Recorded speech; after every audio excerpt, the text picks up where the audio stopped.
Once you catch those thoughts and notice the ripples of emotion that they pass through your body, you can take a step back and just notice that they're there. But that doesn't mean you have to act on them. It doesn't mean that it's saying anything about your character. They're there or they're not there, and that's it. We actually have no control over the thoughts that travel through our mind, but we do have control over the ones we engage with. Welcome to Motherhood and ADHD. I'm your friend, Patricia Sun. My mission is to be a lighthouse for mothers with ADHD, helping you find your path to success by learning to appreciate your ADHD as an asset.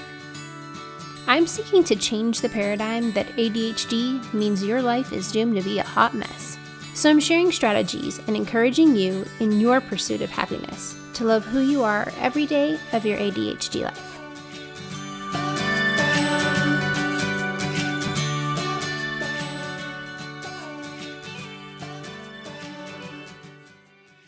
Hey there, Successful Mama. It's your friend, Patricia Sung. I hope you had a chance to listen to the first 2 episodes of our conversation with Tasha Post of ADHD Yoga, when we talked about her ADHD journey, and then in part 2 about ADHD brains and mindfulness.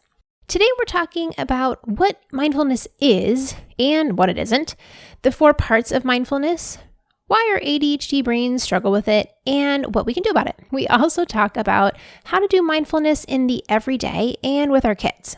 As a heads up, about halfway through the episode, Tasha is going to ask you to grab a tasty beverage and join us in a few minutes of peaceful bliss while Tasha walks us through a short mindfulness exercise. But before we get back to our brains, let's do a quick shout out to MomTom3. Her review says, "A true lighthouse, especially during COVID.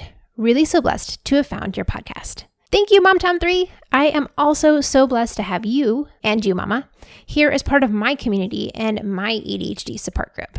Now, Mama, please leave a review on whatever platform you're listening on if you haven't done so already. And with that, let's welcome back Tasha. Tell me a little bit about what mindfulness actually is instead of sitting there like oming. So let's start there. What does it actually mean and what does it look like in real life? Okay, cool. Oh, I'm so excited. Okay, I'm going to try and be clear. There's a big researcher, Jon Kabat-Zinn. He's an author and researcher on mindfulness. So I'm going to use his definition of mindfulness. So it's a type of meditation. So meditation is a bigger category. Mindfulness is kind of like a subset. And mindfulness is paying attention on purpose to the present moment, non-judgmentally. So it's kind of like 4 pieces. I'll go through each one of those things in a little bit more detail, okay? So going to the first piece, paying attention. I mean, if you say that to an ADHDer, I think we already have anxiety and like tightness in our chest. Like you just kind of already freak out. You're like, this is literally like what I can't do. So you're like, why? Why is that your first job? Right. Yeah. No, I fail. And so the thing is like you said, you already touched on it. Like there's this preconceived idea of what mindfulness is. I think a lot of misconception about mindfulness is that we need to sit still. You cannot move. You cannot think. And you cannot have emotions. And that's not true. That's not what it is. So for the first piece, that paying attention, a lot of us think that it means holding your attention on the present moment, not letting it budge. And that's not what an ADHD brain is meant to do.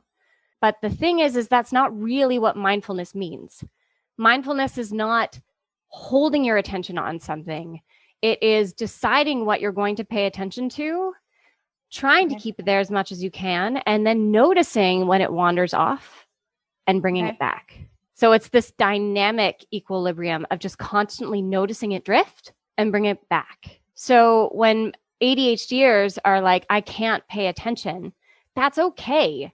You're not trying to always pay attention. You're actually just redirecting your attention. You're not holding it in one place. You're redirecting it back as soon as you're noticing it drift. Does that make sense? Yeah, I think, again, that goal of perfectionism, where we have to be right here centered the whole time or it's a failure, is what gets us. And that instead, what I'm hearing is it's more about watching the changes and then redirecting them back in. So it is expected that your mind is not going to stay right here. It is expected that it will drift over here and be like, okay, I see that you went there. Now we're going to come back.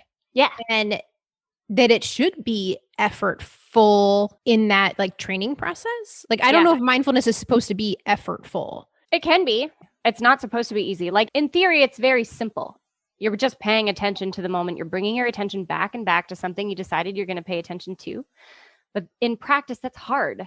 I mean, over time with practice, as you do it more and more, you'll notice your attention drifting less often, or you'll catch it quicker.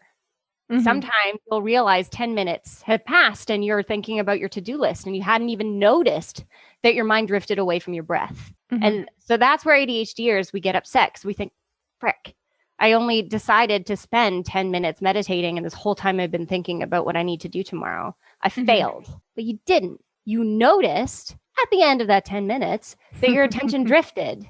You noticed, and then you can bring it back. That is actually the attention piece. It is just bringing it back and noticing when it drifts off. And with practice, you notice when it's drifted off a lot sooner. And then eventually it feels like it's not really drifting at all with enough practice. You may never get to that point. I'm not expecting that I'll get to that point, but it feels more like you're holding your attention after years of practice. So that's the paying attention piece. Okay. It's not you're not holding your attention on one thing. You keep bringing it back. You notice when it drifts off and you kindly, sweetly, patiently, and compassionately bring it back. You be nice to yourself. You don't beat yourself up. You don't make it mean that you failed. So the next piece is paying attention on purpose. So you're actually picking the object of your attention here. So you decide in your practice what you're going to pay attention to. You can decide to pay attention to your breath. You can decide to pay attention to a candle. You can decide to pay attention to sounds, but you're going to pick a thing that you're keeping your attention on. Okay. So you're not just sitting and just letting it wander around because that's a different brain activity. You're picking a thing to attend to. And then the present moment. So you're paying attention to the present moment, but in any given present moment, there are hundreds and hundreds and hundreds of things going on. So you can pick many things to pay attention to. And they can be external things that you pay attention to, and they can be internal things that you can pay attention to, because all kinds of stuff is happening at any given moment. So for external things, some examples are that you could pay attention to your senses. You could just have a seat and decide you're just going to pay attention to the input you're getting in your eyes and just pay attention to the things you see in your room. You can also pay attention to sound or your sense of touch or movement. Those are all more external things that you can keep bringing your attention back to. Then more internal things, you can actually mindfully pay attention to your emotions, or you can more internal sensations. So you can pay attention to your breath. That's a very, very common mindfulness practice, is paying attention to your breath. And even your breath itself has many different things that you can pay attention to. You can pay attention to the expansion in your rib cage, to the temperature of your breath in your nose, to the sound of your breath as it comes in and out. Those are all still things in the present moment that you're anchoring your attention to. Then more internal mind things you could pay attention to. You can pay attention to your emotions, or you can pay attention to your thoughts. Those are trickier because it becomes very, very hard not to get tangled up in them. But those are things that you can mindfully pay attention to. And then the last piece of this is being non-judgmental. This, I think, is where a lot of confusion happens. I think a lot of people, not just ADHDers, I think when they hear the term non-judgmental, they feel like they're not allowed to really have emotions. You need to be neutral all the time. And so they feel like if they have an emotion bubble up, like boredom or even enjoyment or something like that, that's a judgment and they're not supposed to do it. And again, I've failed at mindfulness, but that's not true. Emotions are experiences. They're things that happen in any moment. So you can have all kinds of emotions. And as you slow down, emotions that you were probably trying to avoid can bubble up because you're not being busy.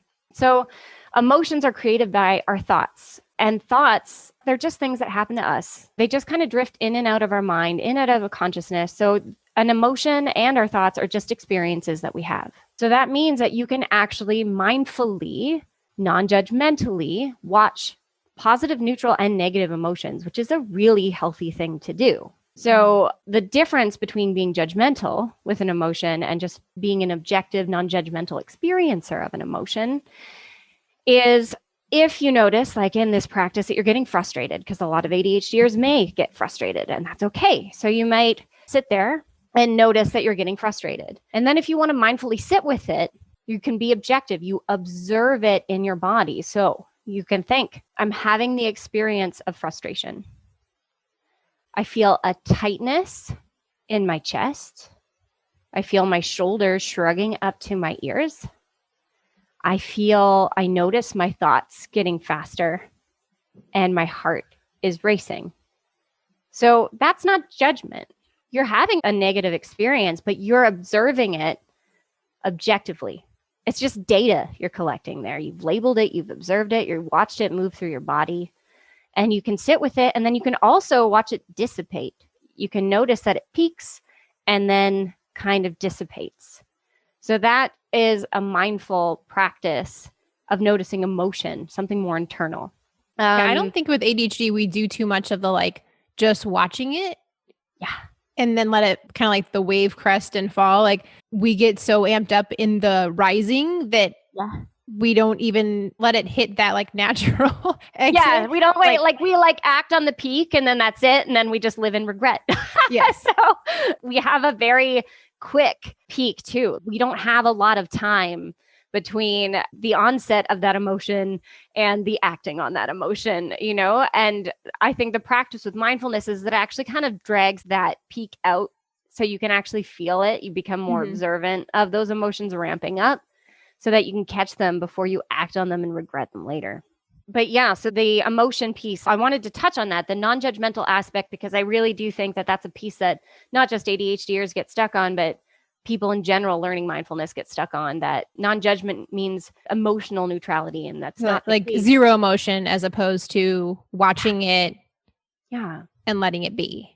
Yeah, you're taking a step back and observing it. You're watching your own experience happen from a distance. Yeah, and I think that's difficult when you have ADHD because you hit that peak so fast that a lot of times we don't realize that we can't even separate ourselves from that experience.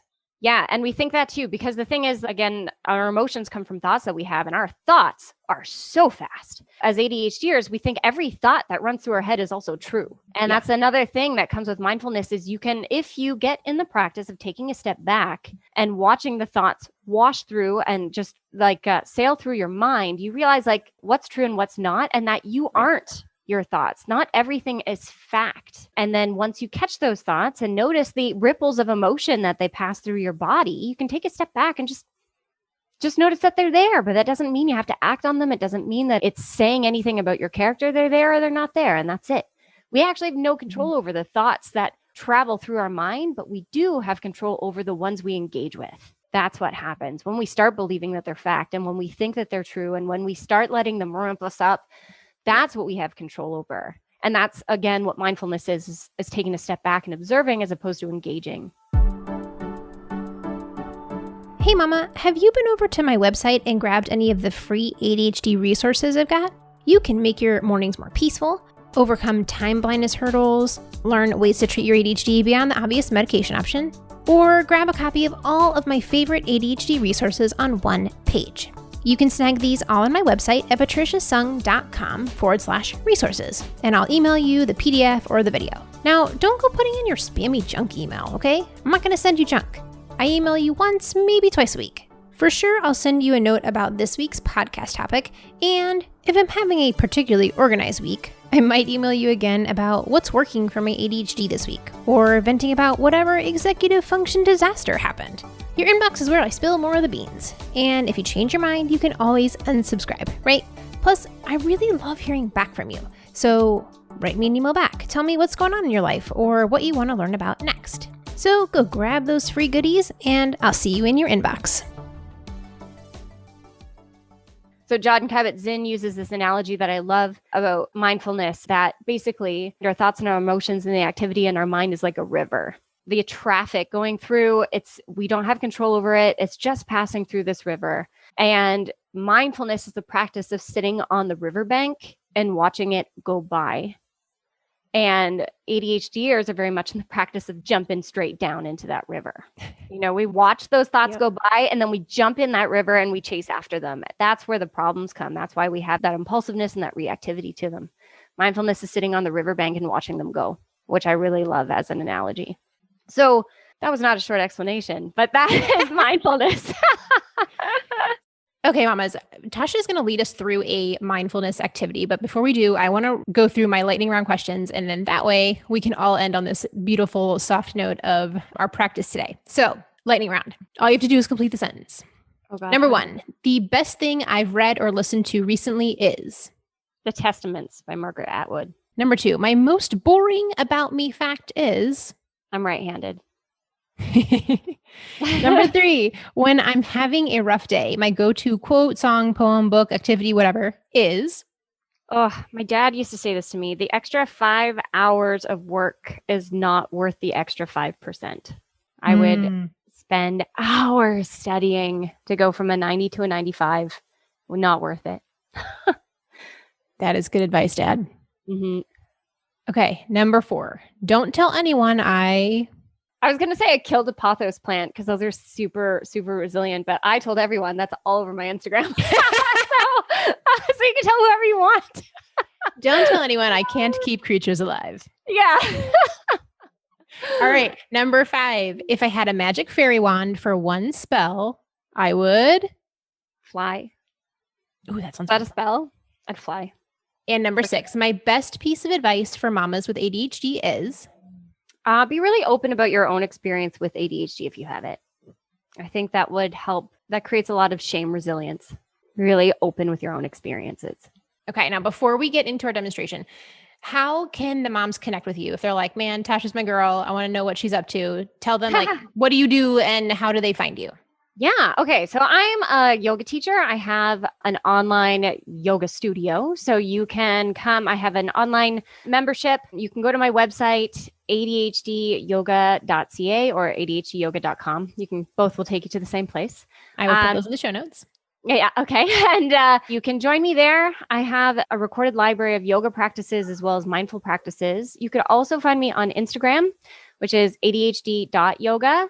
And every Monday, I do mindfulness Instagram lives from 12 to 12:30 Eastern Standard Time. So you could join me for a little mindfulness practice. I have them for half an hour, but that's really just to let the ADHDers trickle in and be late and then trickle away. The practice is usually about 17 minutes itself. Okay, we need all the accommodations we can get. Yeah. Yeah. All so right. That's it. My website and Instagram. And on my website, you can also find my email address if you want to send me an email. You can also DM me on Instagram. I'm pretty much on there all the time. So you can find me. All right. Well, mamas, I'm going to turn the microphone over to Tasha, and she's going to lead us through a little mindfulness exercise. I'm sure she's going to give us instructions. She had me get ready here. Mm-hmm. So my friends, I'm going to guide you through a mindful drinking practice. So you can pause the podcast right now if you want and prepare yourself a drink. It can be anything really. You can grab some tea, a coffee, hot chocolate, just whatever you prefer. And then when your drink is ready, you can come take a seat. You can sit on the floor if you want, sit on a cushion, or you can sit on a chair and place your feet on the floor. And then take a nice tall seat. You can take a nice tall seat. And a nice seat that what John Kabat-Zinn says embodies dignity. So you want to slightly draw your shoulders back, stack your head over your shoulders, and then just kind of softly let your body sink down. So your heart is nice and open. Just take a couple moments here just to breathe. Inhale and let your body fill in, your low belly fill in, then let that breath rise up to your chest. And exhale, let it back out.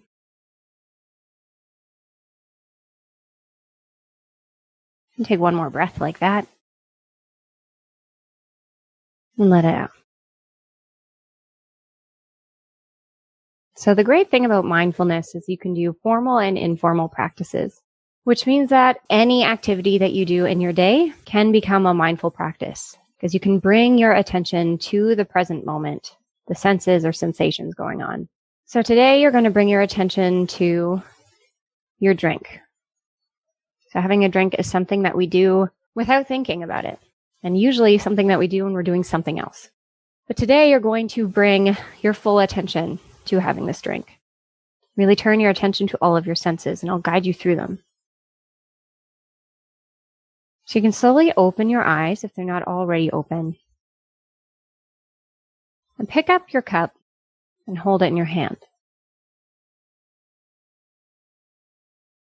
Now just turn your attention to your cup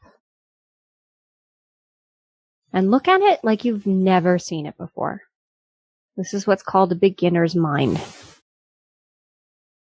So even if you've held this cup a million times, look at it now like you've never seen it before. You can move it around. Notice the edges of it, the shape of it.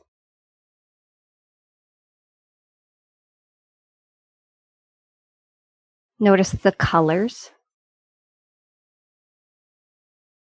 How many are there? There are colors there that you've never noticed before.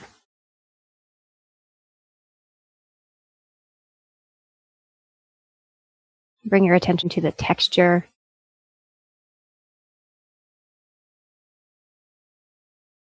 Maybe even any imperfections. Any odd characteristics you've never noticed before that make it distinct.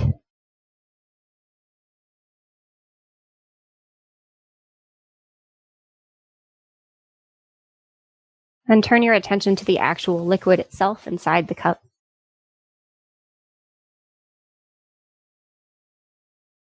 Notice its color. If the color changes depending on the light. And its movement.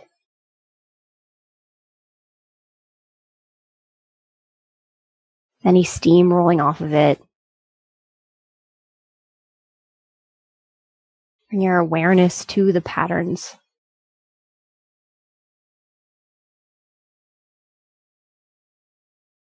And then bring your attention to your sense of touch. You can close your eyes if that makes it a little easier.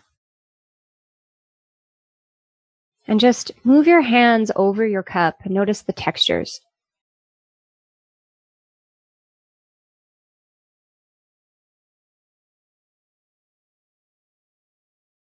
And then notice if you move your hands around, if you notice a change in temperature. Where in your hands you feel that the most.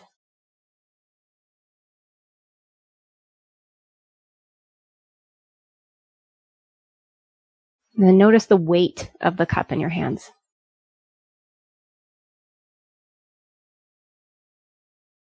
And hold it there.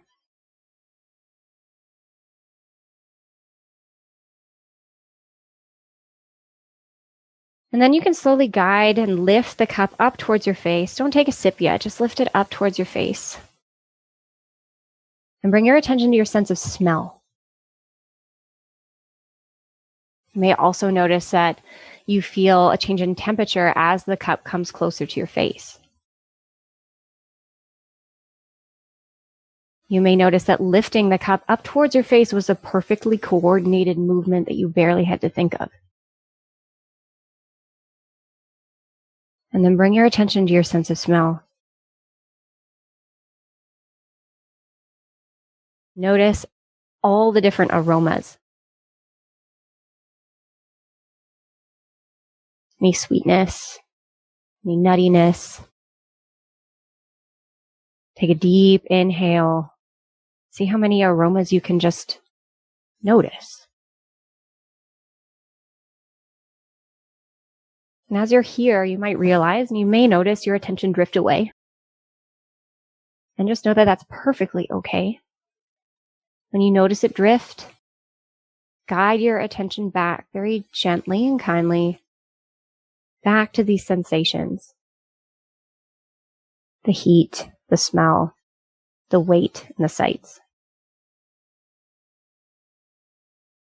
Now prepare to take your sip, but don't swallow it right away.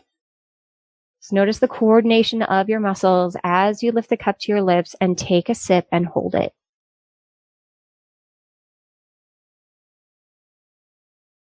Notice the coordination of all of the muscles, your tongue, your teeth, your lips, as it holds the fluid in your mouth. And bring your attention to your sense of taste.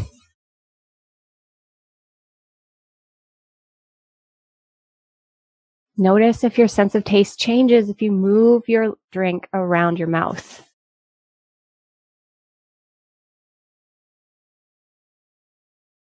And then prepare to swallow. So notice the impulse to notice the coordination of your muscles as it moves it back. Notice the sounds it makes as the liquid moves. And then follow your awareness all the way down your throat. Follow the liquid as it comes down into your belly. Notice if you can feel kind of residual temperature in your throat and stomach. Try to hold your attention there with it. And again, if it drifts off, just bring it back.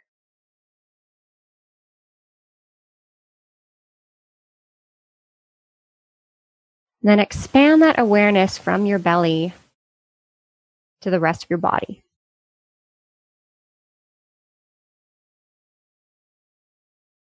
Just sit here in this moment, not needing to do anything else.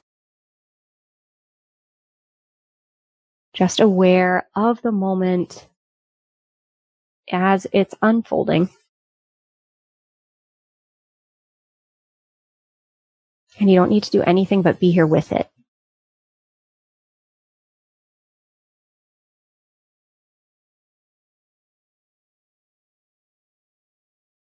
And again, if your attention wanders, just bring it back to the awareness of your body or the sensations.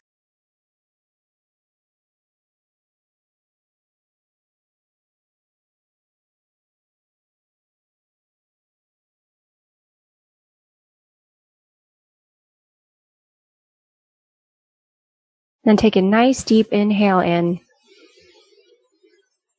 and rejoin your body here with your mind. You can very slowly open your eyes and bring your awareness back to your surroundings.